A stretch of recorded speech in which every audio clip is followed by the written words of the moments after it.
It's been now more than 17 years since we saw the cast of Friends all together on the TV screen. Take a look at this shot from the final episode. More than 50 million people saw it back in 2004.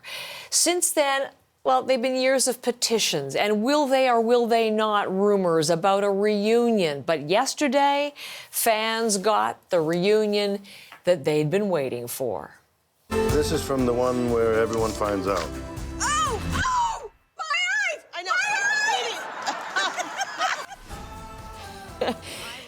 Some of the highlights, the table read from the special that's part of the reunion show. The core cast bringing Phoebe, Chandler, Monica, Joe, Ross, and Rachel back to life, sparking some serious nostalgia fans, laughing and crying along at home, perhaps. We'll find out what Eli's reaction was to all of it, because he's already seen it, and he's here to tell us all about it. I mean, the super fans have been just dying for this moment for all of those 17 years, Eli, as we're saying, and lots of rumors about it's coming, it's not. How do they finally make this happen?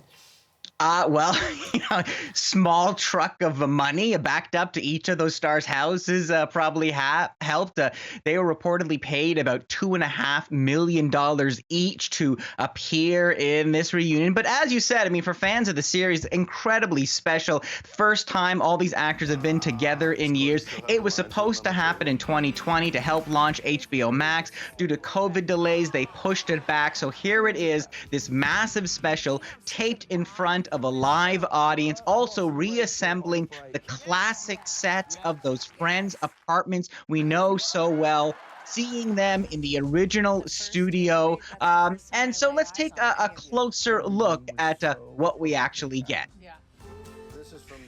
The test is ready. Rachel wrote Ross a letter and demanded he read it before they got back together. How many pages was that letter? 18 pages! 18 pages. Front and back! Front and back is correct. Wait, do it one more time! Oh, my God. Here we go. It's the tissue box. The cost of...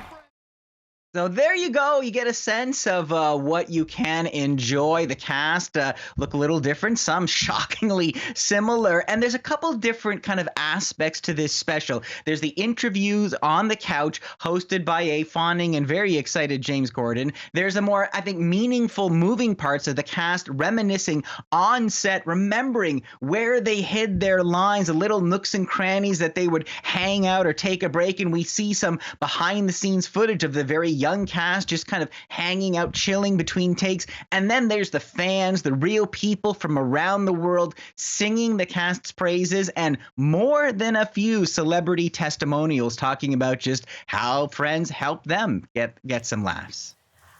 Tom Selleck, look at that. Did he make a cameo? He was Monica's ex. He was part of this show, because that was kind of fun. I mean, all sorts of cameo appearances. Of course, the show had many cameo appearances over its 10-year run. Was that part of what worked or part of what didn't work for you?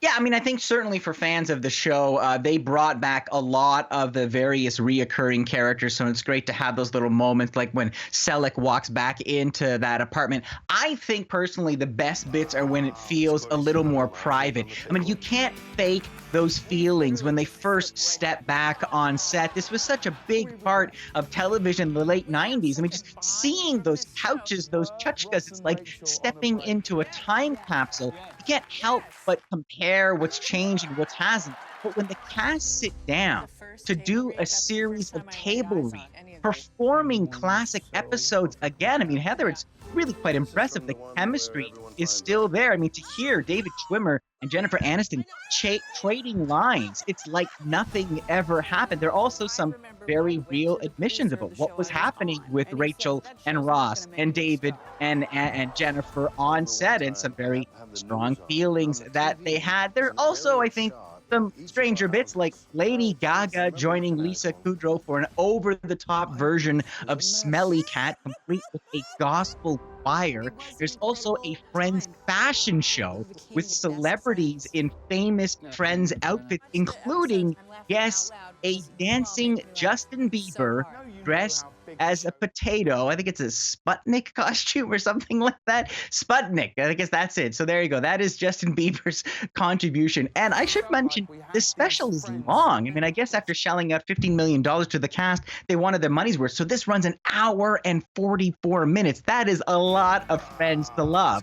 And the special is kind of like the show itself. It exists in this artificial bubble. I think what's missing is a little more honesty about what life was like for some of the friends after the show, especially Matthew Perry, who has talked very openly about his struggles with addiction and alcoholism. You can see he's a little worse for wear and has talked about not being able to remember what happened between season 3 and season 6. Brushing all of that under the carpet doesn't seem very friendly to me. And then there's the fact that for a show based in New York City, it was very white, very few people of color, and frankly, some of the humor could be somewhat homophobic. But even bringing that up, Heather, spoils some of the Friends' magic. And I think that is the power of the show. We want to retreat to a less complicated time. We don't want to have to worry about that. We want to just, dive into that nostalgia. So if you want that kind of fluffy Friends love-in, that is what it is giving you. And I think a real reminder of the connection between these castmates. Our director says Joey steals the show. So that's kind of a surprise. That's her take on all of it. Back in the day when there was appointment television, it was 25 million people would watch